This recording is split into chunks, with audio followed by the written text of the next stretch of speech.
제가 15년 전에 아산 땅에 왔을 때 제가 하나님 앞에 물었습니다. 하나님, 저를 이 온양 땅에 보낸 뜻이 무엇입니까?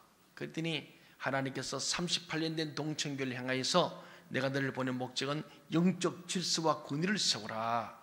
이 교회가 38년 동안 영적 권위와 질서를 도전한 자들을 하나님께서 정리하시길 테니 너희가 강하고 담대하게 이 문제를 해결하라. 그래서 제가 그 부분을 지난 15년간 열심히 해왔습니다. 그래서 우리 교회가 영적 권위와 질서가 잘 세워지고 교회가 승승장구 아산서 가장 괄목할 정도로 급성장을 이루고 또 우리 제자화로 가는 아주 강력한 교회로 발전한 줄로 믿습니다.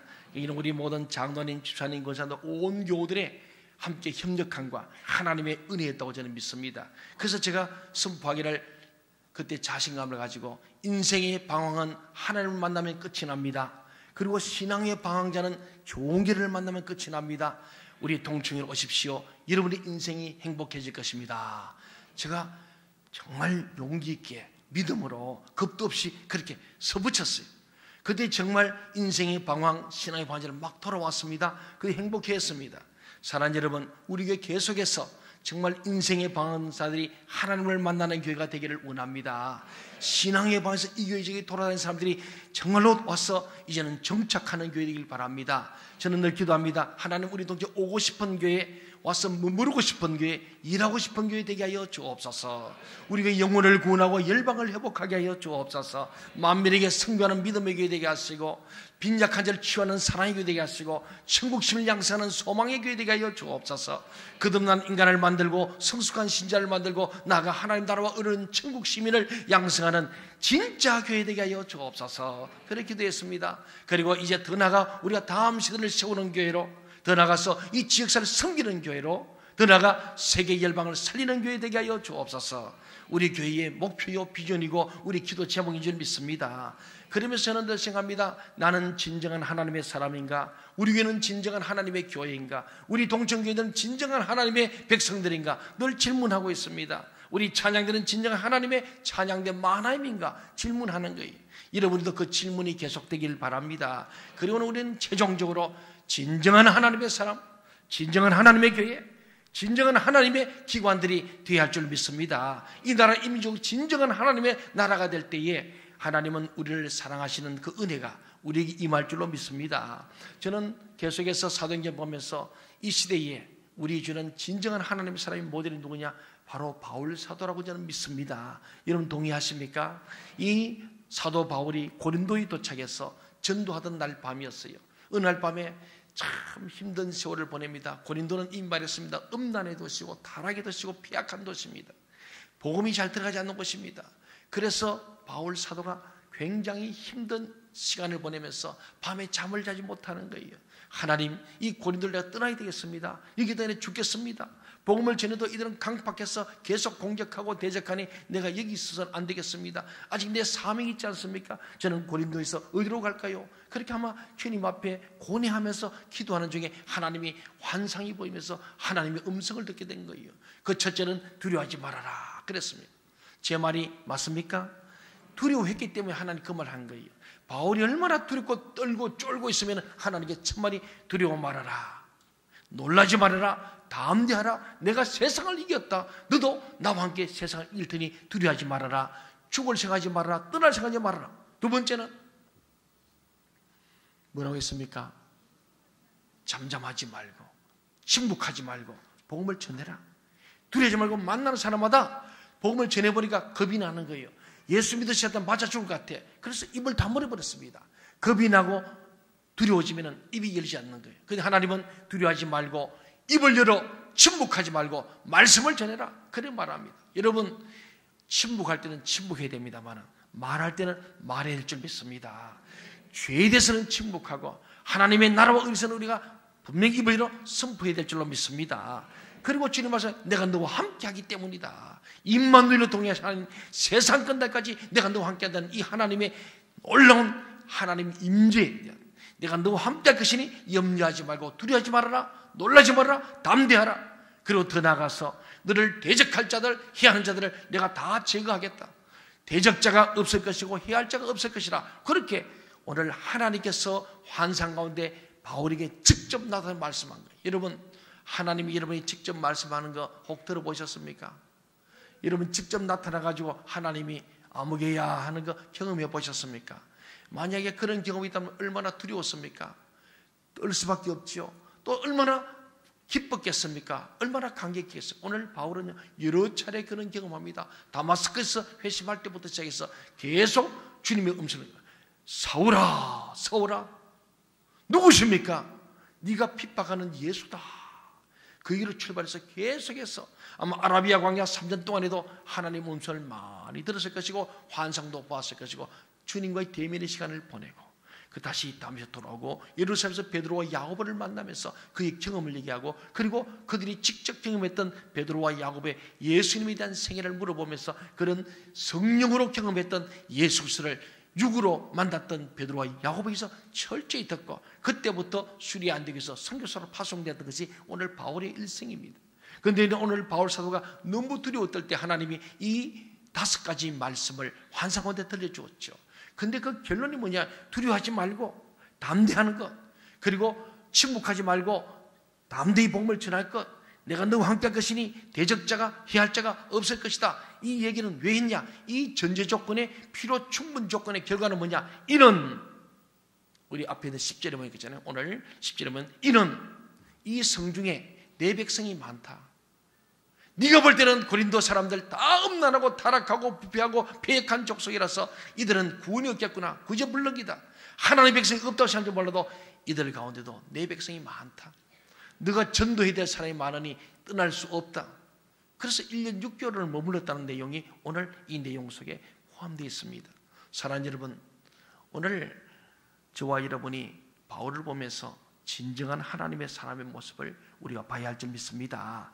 얼마나 위로가 됐을까요? 두려워하지 말아라. 내가 너와 함께겠다. 대적자를 내가 다 제거하겠다.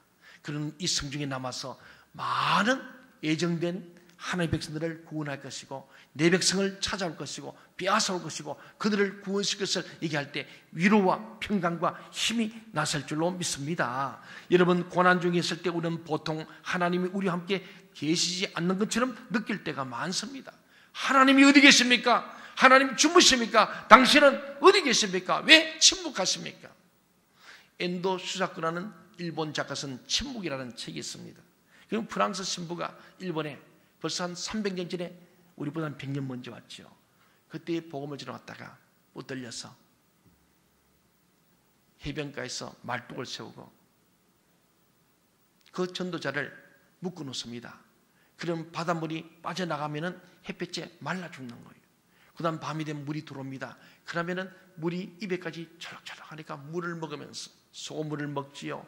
먹은 상태에서 또 밀물에서 나오고 나면은 햇볕에 말뚝에 박혀서 말라 비틀어지는 거예요. 그러기를 맨날 며칠 하면서 죽어가면서 그거 묻습니다. 하나님 왜 침묵하십니까? 그 책 제목이 침묵이에요. 한번 귀에다 한번 읽어보세요. 엔도 수사크전 침묵이라는 책 보면 저는 많이 울었습니다. 이렇게 복음을 전했구나. 정말 그렇게 죽어간 거예요. 그렇게 순교한 거예요. 참 독하게 죽인 겁니다. 수많은 복음의 전도자들이 순교할 때 그렇게 비참하게 죽어요. 그때 그럽니다. 하나님은 그 복음 전도자를 풀어주시든지 일본을 망하게 하든지 도망가게 해야 되는데 아니면 배가 와서 뭔가 자기를 구출해야 되는데 구원의 하나님이 안 보이는 거예요. 하나님의 침묵 앞에서 절망하는 거예요. 그럼에도 하나님은 침묵하지만 지금도 여기에 계셔 믿고 마지막 숨을 거두는 그 바로 엔도서의 침묵이라는 책에 나오는 내용입니다. 하나님은 그에게는 하나님 어디 계십니까? 하나님 죽었습니까? 왜? 좀 말씀을 해보세요. 아마 마지막 죽으면서 그 바닷가에서 소금에 쪄서 말라 비틀어지고 타가면서 그는 외쳤던 것이 하나님 정말 계십니까? 라는 질문이었죠. 그렇습니다. 그러나 그때도 하나님은 함께 계셨어요.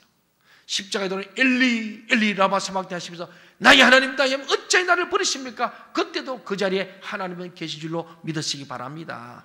바로 우리는 하나님께서 우리가 고난이 깊을 때 하나님은 더 가까이 계십니다. 내가 외로울 때 하나님은 더 가까이 계십니다. 내가 사면초가의 상황에 빠질 때 하나님은 더 가까이 계시는 거예요. 하나님께서 하신 말씀 중에 가장 중요한 것은 이 마지막 부분이죠. 너가 외롭고 힘들고 두렵지만은 이 성중에 너가 전도해서 구원받을 사람이 많다. 그 하나님 아버지의 그 마음, 이 음란하고 폐역한 도시, 살고 싶지 않은 이 무서운 도시, 여기에 하나님은 잃어버린 당신의 백성들이 있다고 오늘 바울에게 말씀한 거예요. 어떤 사람들은 음란에 빠져서 하나님을 모르고, 우상에 빠져서 하나님 모르고, 마약에 빠져서 하나님 모르고, 이런저런 모양으로 폐역한 자식처럼 살고 있지만 그 사람들은 마귀의 자식이 아니라 내 자식이다 라고 하는 하나님 말씀을 듣게 되는 거예요. 이 말씀의 뜻은 무엇입니까? 너는 폐역하고 음란하게 하나님을 버리고 살지만 너는 내 자식이기 때문에 결코 너를 잊어버릴 수 없다. 결코 버릴 수가 없다. 결코 빼앗길 수 없다. 이 하나님 아버지의 열심, 하나님 아버지의 마음, 이것이 바울에게 전달된 거예요. 이 도시의 백성 중에 내 백성이 있다, 이런 하나님의 심정을 사도 바울이 알게 된 거예요. 그래서 떠날 수 없어 보통 3주 정도 머무는데 한 달 이내에 있다 또 순회 전도자였는데 1년 6개월을 머물게 되는 이유가 여기에 있었던 것입니다. 사랑하는 여러분, 여러분은 하나님의 사람입니까? 그렇다면 하나님의 마음을 가져야 합니다. 하나님 아버지의 마음. 여러분이 하나님의 사람이라고 생각한다면 하나님의 생각을 가져야 합니다. 어제 우리 비전 스쿨 했습니다마는 우리 하나님의 사람이면 하나님의 비전을 우리 가슴에 품어야 돼요. 내 비전, 내 꿈, 내 야망이 아니고 하나님의 비전을 품을 때 우리 마음이 하나님의 마음이 되고 그럴 때 우리는 하나님의 진정한 사람이 된다는 사실입니다. 바울 사도는 그 마음속에 하나님 아버지의 마음을 전달받고 두렵고 떨었지만은 고리들 떠나지 않고 하나님 말씀에 순복하면서 하나님 아버지의 마음으로, 하나님 아버지의 열심으로 그 고린도에 하나님이 예비한 사람들, 하나님이 구원하기로 작정한 사람들을 또다시 목숨을 만나면서 1년 6개월 동안 그들을 제자한 것을 보게 됩니다. 사랑하는 여러분, 우리가 하나님의 사람이면 하나님의 마음을 가지고 하나님의 생각을 할 때 저와 여러분 진정한 하나님의 사람이 될 줄로 믿습니다. 저는 늘 마음의 소원이 그래요. 내가 마지막 임종을 맞이할 때에, 그런데 죽고 난 뒤에 사람들이 동청계 박기환 목사는 진정한 하나님의 사람이었다, 그 말만 들으면 여한이 없을 것 같아요. 하나님으로부터, 여러분으로부터, 그렇지 않습니까? 내 가족으로부터 우리 아버지는 진정한 하나님의 사람이었다. 여러분도 그렇게 되기를 간절히 소원합니다. 사도 바울은 고린도에 무려 1년 6개월 동안 머물면서 전도했습니다. 11절에서 정확하게 말씀합니다. 1년 6개월 동안 뭐 했느냐? 그들 가운데서 하나님의 말씀을 가르쳤더라. 그가 1년 6개월 동안 한 장소에 있었습니다. 왔다 갔다 고린도에 머물렀던 그 장소입니다. 시간도 1년 6개월 동안에 고린도에 계속 머물렀습니다. 왜 그랬습니까? 이 성에 주님의 백성이 많다는 주님의 음성 때문이었어요. 하나님의 음성 때문에 그 백성들을 다 찾기까지는 이곳이 빈민가이든 할렘가이든 아무리 이 도시가 고통스럽고 살기 어려운 곳이랄지라도 떠날 수 없는 거예요. 우리는 여기서 그리스도인의 거주의 원리와 정신을 우리가 배우게 됩니다. 우리 그리스도인들은 거주하는 것, 사는 장소, 그리고 그 정신이 분명히 됩니다. 여러분은 왜 아산에 삽니까? 왜 우리는 이 동네에 있습니까? 공기가 좋기 때문입니까? 돈을 잘 벌기 때문입니까? 자녀 교육이 좋아서입니까? 어떤 사람은 특별한 이유 없이 그냥 삽니다. 어떤 이들은 아무리 능력이 되어도 옮기는 것이 귀찮아서 움직이지 않고 10년, 20년 동안 한 집에 살아요. 그래서 어떤 분이 그래요. 어떻게 아산에 오게 됐습니까? 그냥 오다 보니까 왔습니다. 그래서 산대. 많은 분들이 그렇게 얘기해요. 살다 보니 벌써 20년 지났는데요. 예. 큰 생각 없이 그냥 오다 가다 그냥 이렇게 정주하게 되었다는 분들이 많이 있습니다. 사랑하는 여러분, 여러분은 진정한 하나님의 사람이라고 한다면은 내가 아산에 사는 것, 이 지역에 사는 여러 가지 이유가 있겠지만 이렇게 말씀해야 됩니다. 한번 겸손히 따라해 볼까요? 이 도시에 하나님의 백성이 있기 때문에 제가 여기 삽니다. 이제는 말을 바꿔야 돼요. 그냥 오다 가다 이 삽니다가 아니고 이 아산에 하나님의 백성, 나를 통하여 구원받을 백성이기 때문에 내가 이 아산에 삽니다. 이게 살 이유와 목적이 있고 존재 의미가 있는 거예요. 제가 15년 전에 이곳에 올 때도 하나님께서 저를 보내시는데 제 생각에는 적어도 서울에서 잘 살던 강남에 살았잖아요. 제가 답심리 살다가 논현동 와서 좀 이렇게 이제 강남 사람 돼가려고 하는데 이 교회가 나를 부르는 거예요. 저는 강남이 좋아요. 강남 제비가 훨씬 낫지. 근데 하나님 보내신데 제가 하나님 이것을 보낸 이유가 뭡니까? 하나님께서 이 교회를 세우라는 거죠. 살려내라는 거죠.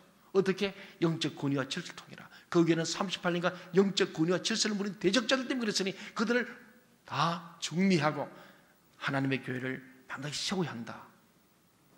그래서 내가 38년 된 동청이라서 이 38년 된 중풍병자 같은 사람들, 그저 앉아가지고 물이 동하기를 기다리는 어리석은 백성들, 예수를 만나가지고 진정한 하나님의 사람으로 변화되지 않으면 결단코 변할 수 없는 이 교회, 저는 하나님 앞에서 기도하면서 늘 기도했어요. 근데 하나님은 서울로 갈 기회를 계속 하나님 만든 게 아니죠. 저를 계속 시험하셨어요. 서울의 큰 교회에 계속 청빙이 들어오는 거예요. 제 마음속에 가고 싶어. 이 온양을 떠나서 서울로 가고 싶어. 우리 어릴 때에 우리 아버님께서 사람은 태어나서 한 양으로 말은 질투로 가야 된다고 말씀하셨기 때문에 하나님 말씀보다 때로는 우리 아버지 말씀이 더 능력 있게 들릴 때가 많았어. 이 온양을 떠나서 서울로 가고 싶어. 더 큰 교회, 빛도 없는 교회, 힘 안 든 교회, 자리 잡힌 교회 가고 싶은 거예요. 우리 애들 교육도 서울서 가고 싶고. 제가 아마 서울에 있었더라면 우리 애들이 다 인서울 했을 줄로 저는 확실히 믿고 있어요. 근데 원장이 있다 보니 한 놈도 인서울이 안 돼. 우리 둘째 아들이 드디어 구리에 입대해가지고 인서울 했어요. 용산에 부대로 가기 드디어 내가 야 너도 대학은 인서울 못해도 부대는 인서울 했다. 출세했다. 아빠 너무 좋아요. 그래. 근데 하나님이 이곳에 있을 이유가 있는 거죠. 박 목사들을 온양에 보낸 이유가 있다는 거. 오늘 이 말씀이에요. 우리 그리스도인에게서는 거주의 원리와 정신이 필요합니다. 하나님께서 나를 이곳에 보내셨다. 왜? 하나님의 뜻과 사명을 위해서 보냈다는 이 분명한 자기의 존재, 가치와 의미를 아는 것이 참 중요합니다. 그때 아산에 살아도 전 세계 중심이 사는 것처럼 살게 되는 줄로 믿습니다. 제가 작년에 한번 기회가 있어 현충사 갔는데 현충사에서 거기 제일 위에 유수인 영정 앞에서 딱 들어서 대돌에 서서 딱 이 앞을 들판과 산을 보는데 아이 저 멀리 보니까 내가 많이 보던 익숙한 그림이 하나 탁 나타났어요. 뭔지 아세요? 뭐죠? 어떻게 아세요? 여러분도 보신 모이네. 나만 본 줄 아는데 보니까 멀리 보니까 이 배방산 기슭에 우리 교회가 딱 마주 보는데 이순신 장군은 매일 우리 교회만 쳐다보고 있더라고. 그래서 그거 보고 깜짝 놀랐어요. 거기다가 지금 현충사에서 우리 교회 쪽으로 도로가 열린데 보니까 길이 딱 우리 교회로 직통이 딱. 그때 보면서 세계의 중심이요 대한민국의 중심이 우리 동청계 이곳이구나 그랬습니다. 제가 등산하면서 이 배방산을 넣을 생각인데 제가 그렇게 해석을 했습니다. 배자는 예배할 배자고 절할 배자라. 방자는 동서남북 사방 방향방자예요. 이 동서남북 사방에서 예배하러 모이는 장소가 이 배방산이고 그 기슭에 우리 교회가 있는 줄 저는 믿습니다. 그래서 저는 이사야 60장의 말씀 그대로 됐어요. 우리 할렐루야 찬양인데 제가 결론이 바로 오늘 그 찬양이요. 이렇게 성령에서 하면요 이렇게 잘 맞아요. 내가 뭐 의뢰가 되는 거 찬양하는데 의뢰가 돼. 어이구 주여 우리 박채민 선생님 어떻게 저렇게 선곡을 내가 설교 뭐 할지도 몰랐을 텐데 어떻게 저렇게 맞췄지? 산상보훈 내가 결론을 맺었는데 오늘 산상보훈이 찬양인데 내가 막 그냥 의뢰가 절로 되는 거예요. 사랑하는 여러분, 우리가 이 지역에 사는 것은 여기 하나님이 찾으신 사람이 있기 때문에 내가 이곳에 산다는 여러분의 사명감을 갖기를 바랍니다. 그때 이 아산에 사는 게 얼마나 복된 것이고 얼마나 의미가 있는지 몰라요. 그래서 저는 이곳에 이제 하나님께서 그 마음을 주셔서 있다 보니 벌써 15년 되고 곧 20년이 되고 이제는 저는 제2의 고향이 이게 바로 아산이 되는 거예요. 그래서 이 교회를 하나님이 세워주시고 수많은 영혼 아산의 시민들을 그들에게 신금을 울리는 말씀을 통하여 예수께로 돌아오게 하는 일을 지금도 하고 있고 앞으로 계속될 줄로 믿습니다. 사도 바울은 1년 6개월 동안 고린도에 살았습니다. 그 도시가 좋아서 산 것이 아니었어요. 거기에는 숨겨져서 타락하고 버림받은 채 죽어가는 하나님의 백성들이 있었기 때문에 그들을 구원하기 위해서 그들과 함께 그곳에 있었던 것입니다. 이것이 바로 그리스도인의 거주정신입니다. 우리가 그 지역에 사는 거주정신, 그리스도인의 이곳에 사는 정신은 바로 이거예요. 구원의 역사와 관계되어 있는 거예요. 하나님의 구속사와 연결될 때 내가 아산이든 어디든 그 땅은 하나님의 땅이 되고 가나안 복지가 될 줄로 믿습니다. 그리스도인들이 집과 직장을 옮기게 하는 영적 이유가 바로 여기 있는 거예요. 12절 13절 말씀 우리 한번 같이 읽어보겠습니다. 12절 13절 시작. 갈리오가 아가야 총독되었을 때 유대인이 일제에 일어나 바울을 대적하여 법정으로 데리고 가서 말하되 이 사람이 율법을 어기면서 하나님을 경외하라고 사람들을 권한다 하거늘. 바울은 하나님 앞에 기도하는 가운데 여기에 고린도에 힘들고 그랬지만 그래도 하나님 명령을 따라서 남아있기로 했는데 오늘 보니까 당장 또 대적자 생기고 공격하는 일이 생겼다는 거예요. 여러분, 하나님 뜻대로 그곳에 머물 때 결국 형통한 건 아닙니다. 예수님은 고난의 길입니다. 십자가의 길입니다.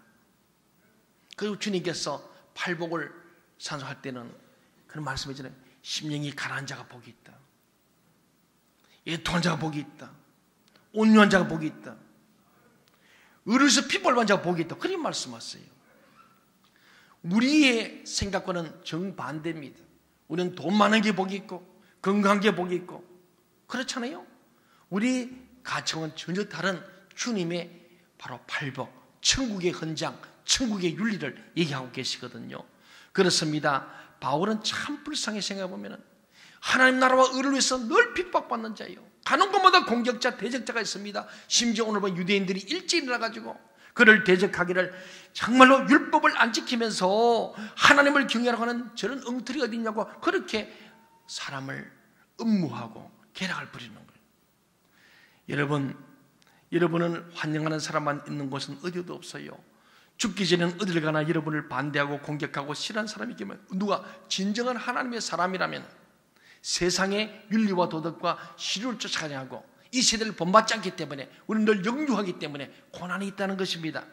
그러나 반대가 무섭고 공격이 무섭다고 피하지 마세요. 사도 바울은 참 불쌍합니다. 그는 가는 곳마다 핍박을 받았고 매질을 당했고 많은 어려움을 겪었습니다. 오늘 본문에서 사도 바울은 이러한 사람들의 핍박에 대해서 자신을 변호하기 위해서 이야기를 하려고 했습니다. 그때 오늘 보지만 총독 우리 바로 갈리오가 다음과 같이 말한 것이 14절 17절에 있습니다. 우리가 같이 읽어볼까요? 14절 15, 16, 17절 시작. 바울이 입을 열고자 할 때 갈리오가 유대인들에게 이르되 너희 유대인들아 만일 이것이 무슨 부정한 일이나 불량한 행동이었으면 내가 너희 말을 들어준 것이 옳거니와 만일 문제가 언어와 명칭과 너희 법에 관한 것이면 너희가 스스로 처리하라. 나는 이러한 일에 재판장되기를 원하지 아니하노라 하고 그들을 법정에서 쫓아내니 모든 사람이 해당장 소수대를 잡아 법정 앞에서 때리되 갈리오가 이를 상관하지 아니하니라.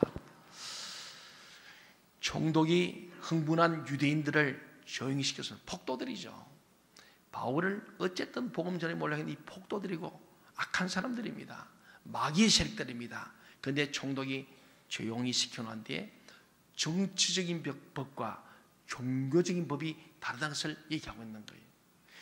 만일에 이 바울 일행이 부정한 일이나 불량한 행동이 있다면 내가 처벌한다.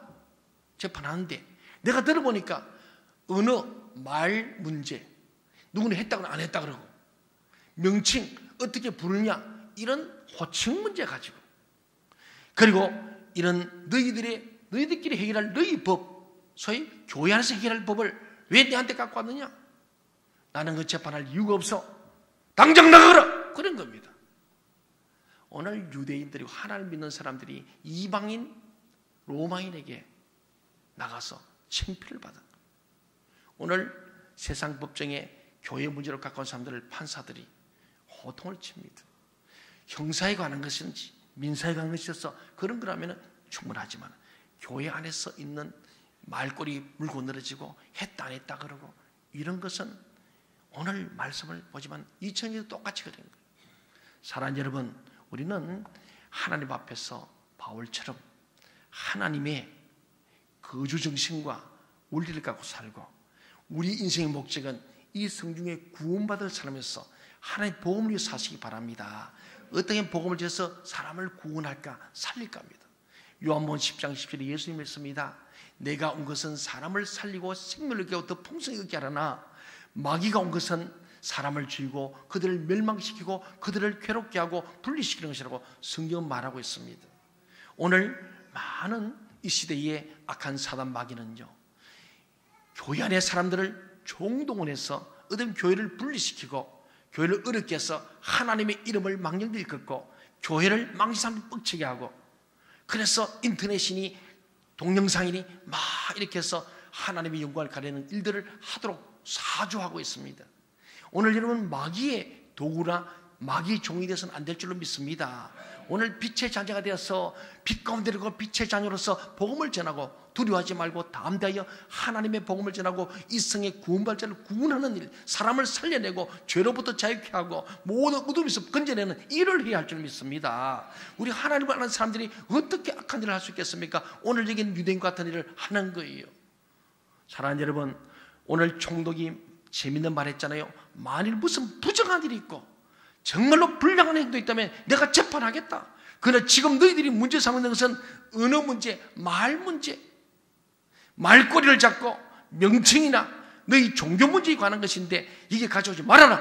너희끼리 가서 해결해라. 이것은 당시 로마법 아래서는 유대교든 기독교는 다 인정하는 것이에요. 유대교만 옳다 그러고 기독교는 틀렸다 그런 겁니다. 나만 옳고 넌 틀렸다는 거예요. 아닙니다. 어제 어떤 분이 제게도 전화가 오고 또 찾아온 분이 계셨어요. 목사님, 뭐 인터넷에 이런 기사가 있고 뭐 이런 뭐 방송이 나오는데 목사님 왜 된 겁니까? 내가 딱 하면 다 거짓말이다. 내가 그랬습니다. 실제고요.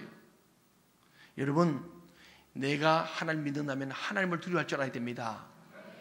교회 공동체는 거룩한 공동체이요, 하나님의 거룩성과 사도성이 교회에 대해서 함부로 비판하는 것은 하나님 앞에서 반드시 심판이 있습니다.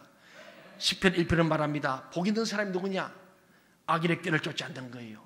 악한 말 하지 않는 거예요. 나를 장로로 세우고 나를 축복하고 내 자식들에서 축복기도 하고 그들이 학교 갈 때든 군에 갈 때든 축복한 그 사람은 어떻게 우리가 비판할 수 있습니까? 그런 부모를 저버리는 인륜을 저버리는 거예요. 하나님 앞에서 귀한 직분은 전륜을 저버리는 거예요. 그들은 반대 하나님 심판이 있습니다. 거짓말하면 안 되는 거 오늘 그잖아요. 하나님 앞에서 아니에요. 그리고 하나님 앞에서 내가 깨끗이 사편에서 끝나는 거예요.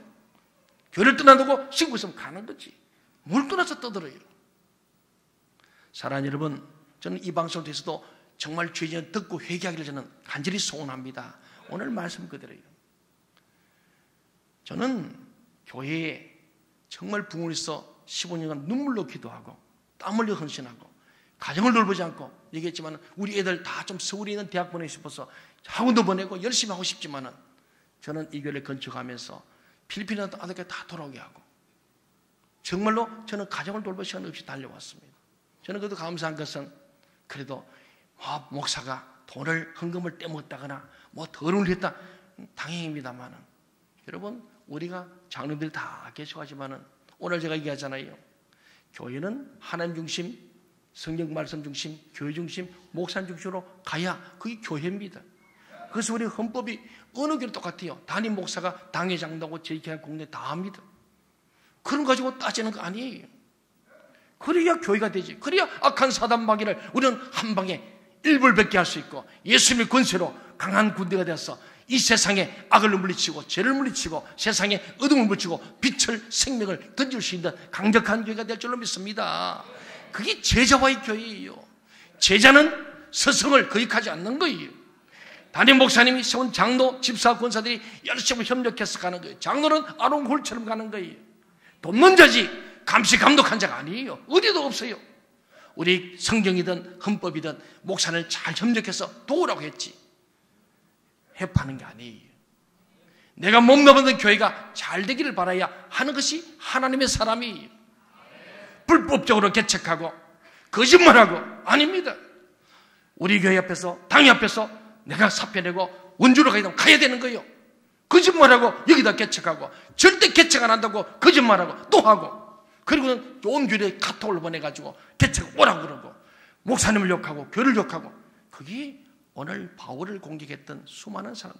우리 교인들이 잘 모르니까 그런가 하고 그러지 마세요. 오늘 우린 재직회를 합니다. 연말에 살림살이를 다 보시고 궁금한 사람들은 꼭 오셔서 여러분이 질문도 들으시기 바랍니다. 우리는 다 명백하게 있는데 거짓말을 해서 저는 정말 마음에 기도합니다. 하나님 저를 불쌍히 해주세요. 저 거짓말로 혹은 착각으로 아니라는 거예요. 사랑하는 여러분, 오늘 말씀에 오늘 이 이방인 로마인 총독이 오늘 유대인들에게 얼마나 호통을 칩니까? 얼마나 창피합니까? 야, 이놈들아, 너희끼리 가지고 왜 재판정에 왔냐? 뭐가 불량한 일이냐, 무슨 부정인자, 내가 보니 아무것도 아닌데 너희들 호칭 문제 뭐 이런 거 너희끼리 해결하는 문제지 왜 이거 왔냐고 호통을 쳤지 않습니까? 오늘 우리는 하나님의 사람들로서 세상 가운데 자부심 있는 사람들이 합니다. 교회가 세상을 지도하고 선도해야 되는데 세상에 가서 하나님을 욕하고 교회를 욕하고 주의 종들을 욕하고 스스로 자기가 무덤을 파는 이런 어리석게 만듭니다. 복 있는 사람, 악인의 꾀를 쪼개면 안 됩니다. 죄인의 길에 쓰지 마세요.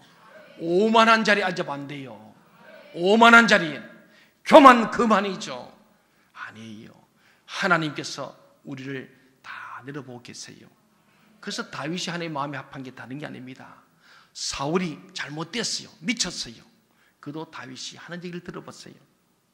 모세가 첩을 얻어서 잘못됐어요. 그도 하나님이 하신 말씀을 들어봤어요. 왜 성경을 기록했겠습니까? 우리는 저도 여러분을 심판 못해요. 여러분을 재판할 수 없어요. 왜? 우리는 다 죄인입니다.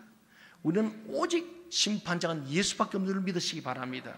마지막 때에 하나님은 반드시 한다고 되어 있어요. 그것이 마지막 주님 오시는 재림 때고 그때가 구원의 날인 동시에 저희는 심판의 달이 되는 줄로 믿습니다. 여러분은 그 날이 구원의 날이 되길 바랍니다. 심판의 날이 되지 않기를 바랍니다. 사랑하는 여러분, 오늘 소수되는 회당장도 예수를 믿은 거예요. 지난번에 그리스도 회당 예수 믿는데 바울을 만나 예수를 믿었다가 오늘 보니까 화가 나니까 이 지금 총독이 다 쫓아내니까 화나니까 누굴 해서 회당장 소수되네 예수 믿었다. 유대교에서 개종이가 예수 믿다고 괜히 화풀이를 소수되는에게 했다는 얘기입니다. 여러분, 폭도가 되면 안 됩니다. 우리는 언어적이든 행동이든 폭도로 살면 안 돼요. 하나님은 우리에게 정말 온유 겸손하길 원합니다. 우리는 피스메이커 되어야 합니다. 트러블 메이커가 아닙니다. 오늘 저는 말씀을 결론입니다. 정말 오늘 우리 찬양대 찬양처럼 저는 이 말씀을 준비하면서 바울이 볼 때 의리에서 핍박을 받은 거예요. 예수의 복음에 핍박받은 거예요. 그래서 예수님께서 팔복을 얘기한 중에 특별히 마태복음 5장 10절부터 11절까지 보면은요, 의를 위하여서 박해를 받은 자는 복이 있나니 천국이 그들의 것입니다.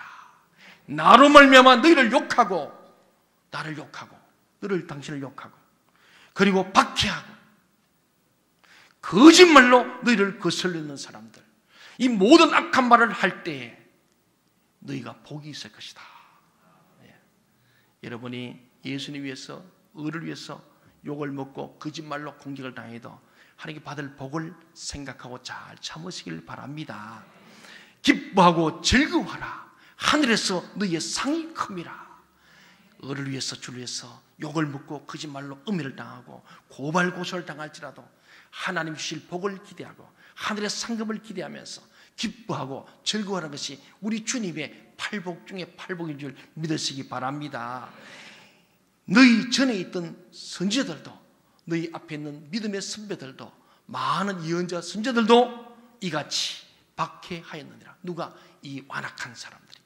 그러므로 이상하게 하지 말고 오늘 이 시대를 사는 진정한 하나님의 사람이 되려면은 바울처럼 선지자들처럼 박해를 받고 욕을 먹고 거짓말로 당하고 고소를 당하고 감옥을 가고 재판을 받을지라도 너희는 기뻐하고 즐거워해라. 너희가 복이 있다. 하늘의 상이 크다는 이 하나님의 위로의 말씀, 소망의 말씀, 약속의 말씀이 저와 여러분의 말씀이 되어서 진정한 하나님의 사람으로 이 땅 가운데 승리하며 살기를 주의 이름으로 간절히 소원합니다. 아멘. 기도하겠습니다.